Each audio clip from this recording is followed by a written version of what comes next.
आखिरी पहर शकुंतला के सर में शदीद तरीन दर्द की लहरें उठी। दर्द इतना शदीद था कि इसकी आंख खुल गई। तकलीफ की शिद्दत से इसने दोनों हाथ कनपट्टियों पर रख लिए। इससे यूं महसूस हो रहा था कि इसके दिमाग की रगों को कोई नादीदा कुव्वत पकड़कर खींच रही है। इससे बड़ी मुश्किल से आंखें खोली तो सामने हटे कटे दो पंडित नुमा इंसानों को पाया, जिनमें से एक को देखकर इसके होश उड़ गए। वो गुरु नारायण था, जो फखरिया मुस्कुरा रहा था। मुझसे बचकर कहाँ जाएगी मेरी जान? हाय मेरा सर गया, हाय हाय राम जी, हाय नाग देवता, मेरा सर फट जाएगा। उफ। गुरु नारायण और लक्ष्मण नाथ कमरे के वस्त में खड़े सारा नाटक देख रहे थे। फिर गुरु नारायण कड़क कर बोला, शकुंतला आज से तू मेरी गुलाम है, मैं तुम्हारी गुलाम हूँ। जैसे ही शकुंतला ने ये अल्फाज ज़बान से अदा किए, इसके सर का दर्द रफू चक्कर हो गया और अब वो हैरानगी से इधर उधर देखने लगी। इससे देखा कि चमत्कार और दूसरे महावीर गायब हैं। रुकैया और कनीस फातिमा खून आलूद होकर बेहोश पड़ी हैं। गुरु नारायण और दूसरा आदमी सिर्फ एक धोती और पाँव में खड़ावों पहने खड़े हैं। दोनों के गंजे सर शमा की रोशनी में चमक रहे थे और दोनों के जिस्म पर धोती के अलावा कोई लिबास न था। मेरे सर का दर्द ठीक हो गया है, वो अपने सर को हाथों से दबाते हुए बोली, परंतु सिर्फ इससे तक जब तक तू मेरी गुलाम होने की वचन में कायम है। गुरु नारायण ने आगे बढ़ते हुए कहा, शकुंतला हक माना जिंदगी बसर करने वाली, जिसके हुक्म पर बड़े बड़े थर थर कांपते थे। गुरु नारायण की ये धमकी सुनकर इसकी खोपड़ी घूम गई और वो एकदम हत्थे से उखड़ गई और चिल्लाते हुए बोले, शकुंतला इतनी कमज़ोर नहीं गुरु नारायण कि तुम जैसे दो मटके के पुजारी इसको गुलाम बना सके। ये कहते ही इसने दोबारा अपना सर पकड़ लिया। दर्द की शदीद लहरें इसके सर में दोबारा उठने लगी। इन लहरों के झटके अब पहले से भी तेज थे। दर्द की शिद्दत से वो ज़मीन पर गिर और अपना सर ज़मीन पर पटकने लगी। इसने दर्द बर्दाश्त करने की पूरी कोशिश की, लेकिन बेसूद। इसका सर फटा जा रहा था, सारी खुद एतमादी दम तोड़ गई थी। इसने ज़मीन पर लेटे लेटे हाथ जोड़ने शुरू कर दिए। मुझे माफ़ कर दो, मैं तुम्हारी बांदी हूँ, गुलाम हूँ। ये कहते ही इसका दर्द फिर गायब हो गया। शकुंतला बेबसी की तस्वीर बन चुकी थी और गुरु नारायण को पता चल गया कि जब ये नाफरमानी की कोशिश करेगी तो इसका यही हाल होगा। यही काली माता के शज तीरथ चाप का असल कारनामा है कि मोकल अमल की मंशा से हटकर कोई बात कर सकता है, ना विचार कर सकता है। तीरथ चाप का अमल मोकल का जहन अपनी गिरफ्त में कर लेता है। इस सारे अमल को लक्ष्मण नाथ भी बगौर देख रहा था। इतनी खूबसूरत लड़की इसने सारे जीवन में न देखी थी। गोल मटोल भरी भरी गुलाबी रंगत इसका जी ललचाने लगा। लक्ष्मण नाथ, गुरु नारायण ने पंडित जी कहने की बजाय से नाम से पुकारा। क्या ख्याल है, रात यहीं बसर की जाए या वापस कलकत्ता चलें, ताकि सारी सूरत हाल काबू में आ जाए? लक्ष्मण, इसको वहीं ले चलते हैं, होंठों पर जुबान फेर कर बोला। शकुंतला, गुरु नारायण कड़क कर बोला, अपने महावीरों को हुक्म दो कि हम सबको रियासत कलकत्ता काली माता के स्थान के अंदर लक्ष्मण नाथ के खास कमरा में ले चलें। शकुंतला तसबसब के आलम में थी। अब इसके सर को दर्द नहीं हो रहा था, लेकिन इसको ज़बान से गुरु नारायण के खिलाफ बोलने की हिम्मत नहीं थी। वो सोच रही थी कि काश इस वक्त सामरी और खुशकरान आ जाए और इस मुसीबत का कोई उपाय करे, वरना तो मैं बेमौत मारी जाऊंगी। मेरी हैसियत कैद सियात में भड़कती बुलबुल की मानिद हो जाएगी। अभी वो सोच ही रही थी कि दिमाग में दर्द की लहरें हौले हौले उठने लगी और आहिस्ता आहिस्ता बढ़ने लगी, जैसे कोई अनदेखी शक्ति से गुरु नारायण का हुक्म मानने पर मजबूर कर रही हो। दर्द में फिर शिद्दत आने लगी। शकुंतला सर पर हाथ रख कर सकते लगने लगी और फिर इन्हीं सिसकियों के दरमियान मजबूर होकर बोली, चमत्कार जी मालकिन। चमत्कार की आवाज़ आई। गुरु नारायण जैसा कहता है इस पर अमल करो। ये कहते हुए शकुंतला बेबसी से बाकायदा रोने लगी।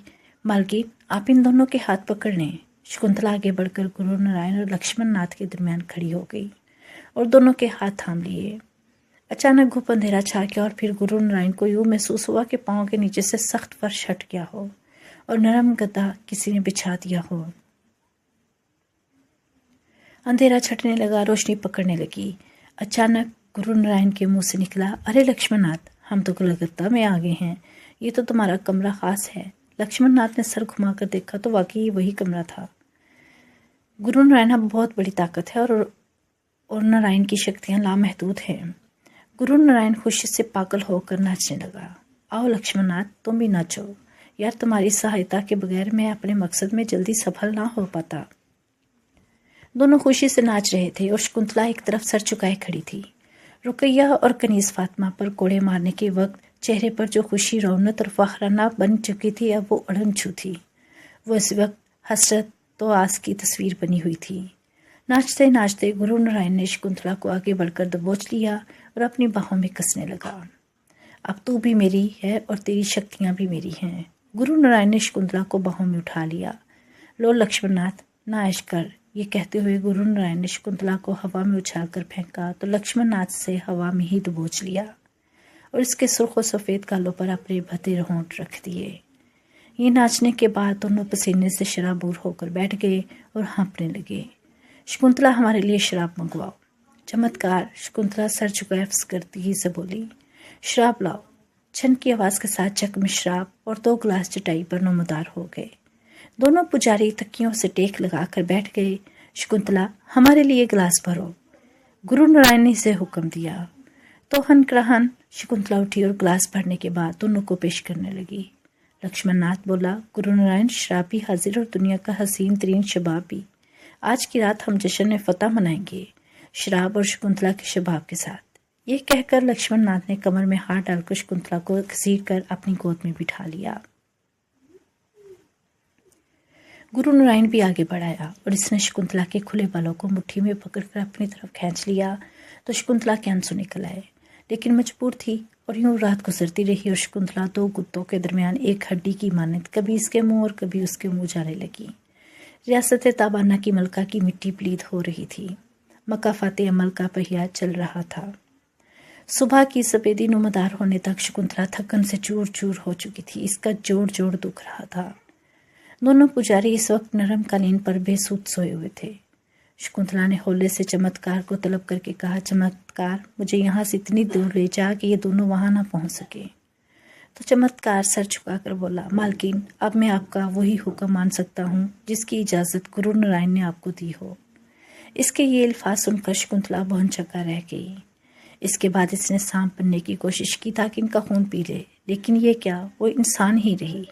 कई दूसरे जानदारों का ख्याल जहन में लाकर इसने फरार होने का सोचा, लेकिन गालिबन शकुंतला की तमाम ताकतें अब गुरु नारायण के हुक्म की ताबिया हो चुकी थी और वो अब सिर्फ एक काम और कमज़ोर लड़की बनकर रह गई थी जो गुरु नारायण की बांदी और कनीज थी।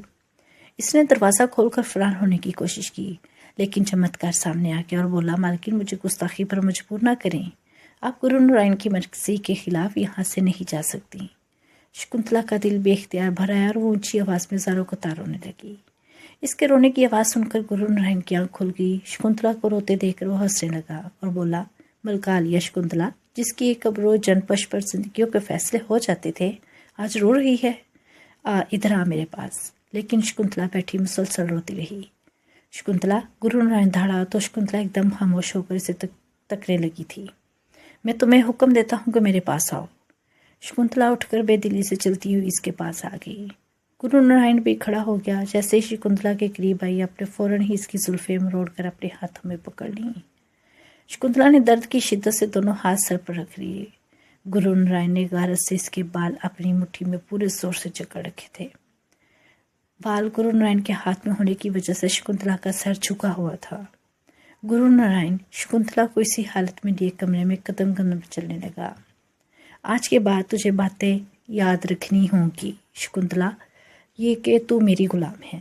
मेरा हर हुक्म पहली आवाज़ पर मानेगी, और दूसरी बात, खाना तो इस वक्त खाएगी जब गुरु नारायण चाहेगा। आराम तो मेरी मर्जी से करेगी। सुन ली तुमने मेरी बातें? गुरु नारायण इसकी जुल्फों को जोर से झटक कर बोला। जी। शकुंतला की सिसकती आवाज़ निकली। और मुझे सिर्फ आका कहकर मुखातिब करेगी। बोल, जी मेरे आका। जी मेरे आका। शकुंतला ने बाल खींचे हुए होने की वजह से शदीद दर्द से लाचार होकर कहा, तू ऐसी कमीनी खसलत औरत है कि जिस राजा ने तुझे पहले पनाह दी और फिर तेरे साथ शादी कर ली, तूने इसका तख्ता उल्ट दिया, फिर इसे चीर कर टुकड़े टुकड़े कर दिया। पूरी रियासत ताबाना में तूने जुल्म बर्बरियत का बाजार गर्म कर दिया। इंसानों को तू अपनी सवारी के आगे जोतती है और इंसानों का खून पीती है। अपने ऐशो आराम की खातिर हजारों इंसान तूने बेदर्दी की मौत मरवाए। तेरी सारी बातों का मुझे पता चलता रहता था। दूसरों की तकलीफ पर तो खुश होती थी और अब सिर्फ अपने बालों की तकलीफ से तेरे आंसू निकल रहे हैं। गुरु नारायण ने इसका चेहरा अपने मुंह के सामने करके कहा। शकुंतला का खूबसूरत चेहरा आंसुओं से तर था और वो सिसकियां ले रही थी, क्योंकि इस वक्त इसकी सारी शक्तियां मुअत्तल हो चुकी थी और वो बिल्कुल आम सी कमजोर सी औरत थी, जिसके बाल एक हट्टे कट्टे मर्द ने पकड़ रखे थे। लक्ष्मण नाथ भी जाग चुका था और गुरु नारायण की बातें सुन रहा था। छोड़ो यार गुरु, कोई नाश्ता मंगवाओ, लक्ष्मण नाथ ने आवाज लगाई तो गुरु नारायण इसके बाल छोड़ दिए और लक्ष्मण के पास आकर बैठ गया और बोला, लक्ष्मण नाथ, तू नहीं जानता ये नागिन है। इंसानी खून में गुस्ल करना इसकी ज़रूरत है। इसके अलावा हर वक्त ऐश इशरत करना और इंसानों को अजियतनाक मौत से हमकिनार करना इसका मनपसंद मशगला है। मैं इसको जीवन का वो रुख दिखाऊंगा कि इसकी नस्लें भी याद रखेंगी। शकुंतला, गुरु नारायण ने आवाज़ लगाई। जी। शकुंतला आंसू साफ करते हुए भराई आवाज़ में बोली, हमारे लिए बेहतरीन नाश्ते का बंदोबस्त करो। चमत्कार। जी मालकिन। पलक झपकते ही कालीन पर पुरतकल्लफ नाश्ता हाजिर था। नाश्ता लाओ, यह शकुंतला गुरु नारायण को बुलाया। जी मेरे आका। चमत्कार से बोलो कि आइंदा तुम्हें मालकिन ना कहिए, बल्कि बराह रास्त मेरा हुक्म माने। चमत्कार, मेरे मालकिन ना कहा करो, बल्कि गुरु नारायण मेरे आका की आवाज़ पर अमल करो। जी अच्छा। चमत्कार। जी मेरे आका। बहुत खूब। गुरु नारायण मुसर्रत से बोला, एक कोड़े से शकुंतला को खूब मारो, लेकिन इसकी चीखें हमारे सिवा कोई न सुन पाए। हुक्म सुनते ही शकुंतला की आंखें खौफ से फट गईं और वो दौड़कर गुरु नारायण के कदमों से लिपट गई। माफ़ कर दो मेरे आका, मैं आपकी दासी हूँ, मैं आपका हर हुक्म फौरन मानूंगी, मुझ पर दया करो। लेकिन शराब की आवाज़ के साथ शकुंतला की चीख निकल गई। कोड़ा इसके वजूद को सुरख करता गया। दर्द की शदीद लहर इसके पूरे बदन में दौड़ गई। गुरु नारायण ने इसकी आहोसारी पर कतई कोई तवज्जो न दी और लक्ष्मण नाथ को मुस्कुराकर नाश्ता करने का इशारा किया और दोनों तसल्ली से नाश्ता करने लगे। चमत्कार बहुत से कोड़े बरसाने लगा। शकुंतला कमरे में इधर उधर दौड़ने लगी। इस दिल दोस्त चीखों से कमरा गूंज रहा था, लेकिन इसकी आवाज़ बाहर किसी को सुनाई न दे रही थी। वो बार बार गुरु नारायण के कदमों में गिर रही थी, हाथ जोड़ रही थी, लेकिन ना तो गुरु नारायण ने कोई तवज्जो दी और ना ही चमत्कार का हाथ रुका। और शकुंतला अपने ही खून में लहू लुहान हो रही थी। आज इसको तकलीफ का बाकायदा एहसास हो रहा था कि लोग किस तरह तकलीफ में मुब्तला होते थे। नाश्ता कर चुकने के बाद गुरु नारायण ने चमत्कार को बस करने का हुक्म दिया था। शकुंतला का तमाम लिबास फट चुका था, सारा जिस्म जख्मों से चूर था और वो कमरे के फर्श पर पड़ी अपने जख्म चाट रही थी और पूरी तरह तड़प रही थी। चमत्कार। जी मेरे आका, इसकी तकलीफ ख़त्म कर दो। और फिर अगले ही लम्हे शकुंतला की तमाम तकलीफ ख़त्म हो गई और जख्म भर गए तो शकुंतला ने सुख का सांस भरा। शकुंतला। जी गुरु नारायण की आवाज़ सुनकर वो फौरन बोली, अपना लिबास इंतहाई खूबसूरत कर लो। हुक्म सुनकर शकुंतला ने लोट लगाई और नागन बन गई। फिर लोट लगाई तो इंतहाई शाहाना लिबास में निखरे निखरे हुस्न के साथ मौजूद थी। बिखरी जुल्फों से झांकता गुलाबी चेहरा लक्ष्मण और गुरु नारायण को पागल बना रहा था।